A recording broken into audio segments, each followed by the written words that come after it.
This is a telemetry transmitter, and we've got one on his leg, one on his tail. And what these are for is if he decides while he's up in the air that he wants to fly 3 miles the opposite direction that I want him to, and goes down on some game, we can actually get my receiver out, triangulate his position, and find where he's at. He is an immature bird, captive bred Peregrine Falcon, and this is about his 8th or 9th free flight. So we're just in the process of getting him to go up and go out. What he does is he'll do an out and back. He'll fly out, he'll ring up, and then he'll come back over the top. And that's the style that you want him to do when you're hunting. So when he comes back over the top, you go in and you flush whatever game is underneath him, and he'll stoop the game. We are lure training him to, I'm using a slightly different technique to train this particular bird. A lot of the times we use a balloon and train them to go up to balloon to get them to go up high. But I'm using a lure to reward him for his flight and for his height in his flight. So we're using a slightly different a method to train him. Also, we use the lure on days where he's not hunting to exercise him. And as far as he is concerned, the lure is actually prey. So he chases it. So you'll get a chance to see that when I bring him back in. We're walking out here and we know that there's 3 pheasant that are sitting out here because we jumped them up earlier. And so if those birds jump up in the air while he's up flying, he may come down after him. He's never hunted before. He doesn't, we haven't trained him or worked with him yet to do that, but his instincts very well could kick in, so we'll see what happens. Just by him leaning forward like that, he's anticipating. He's knowing that he's going to get released.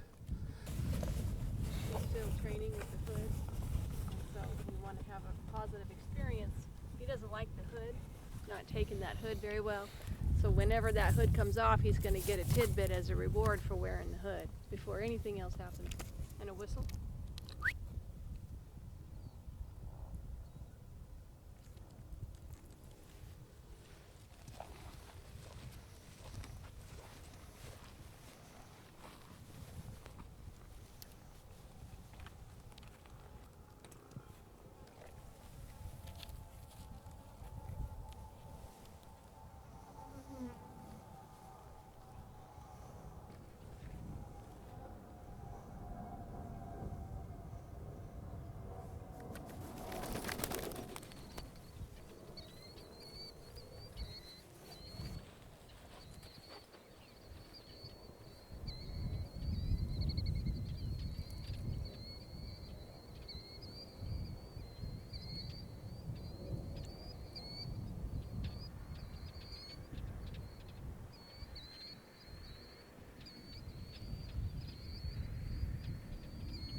he made a great flight.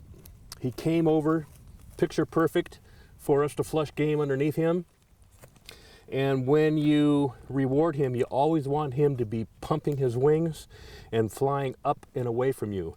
And when you bring the lure out, the lure is actually the reward for him. He knows that he comes to the lure, he's going to stoop the lure, get some exercise, and he's going to get a full meal. He stayed close to us. He stayed right. He came right around. He was in perfect position. If we had flushed a bird for him, he was in perfect position. But then when Martin swung the lure, he came in fast, and he passed it once, and he went up, and he came back through. And that's the first time he's done that, and that's what we want to see. So pretty soon he'll be going like this, and it's an awesome workout for him. So he's still learning. Is that instinctual, or are you having to teach him to? He's figuring it out. A lot of that is instinctual. A lot of it is. Some of it is learned. The stooping to the lure is learned as far as the lure is concerned, but as far as him stooping, that's all instinctual. Good boy. Good boy.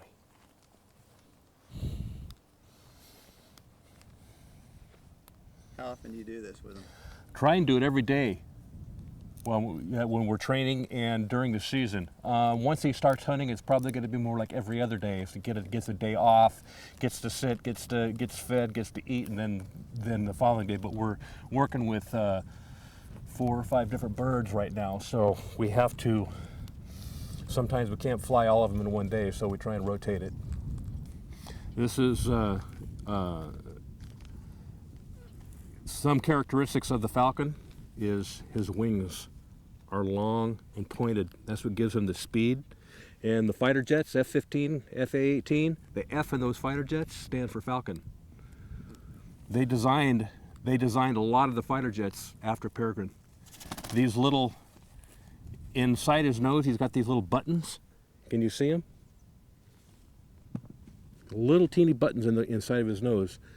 They designed the jet motors after those. And what they do is when he's traveling at high speeds, like at 200 miles an hour, those little buttons create a bubble of low pressure air at his nostrils so he can breathe. The falcon basically hunts other birds and pursues his prey in the air. He's got a little notch in his beak called a tomial tooth, and that tooth is what they use to go on the back of the prey that they get once they're on the ground, and they sever the vertebrae with that notch. A hawk hunts mainly ground quarry. They do on occasion take stuff in the air, but for the most part, they hunt ground quarry, and their wings are very broad, so their characteristics of flight are more like a B-52 bomber or 747. They're slow. The wing beat is rather slow. They've got the broad wings and a broad tail, where the falcon has long pointed wings and a long tail. Their feet are slightly different also. Falcon's feet are very slender, and they're actually almost kind of feminine looking, where the hawk's feet are broad and short, and they're very, very powerful. The hawk kills his prey by compression, where the falcon kills his prey by severing the vertebrae with the notch in his beak. That's called a rouse. That means he's comfortable.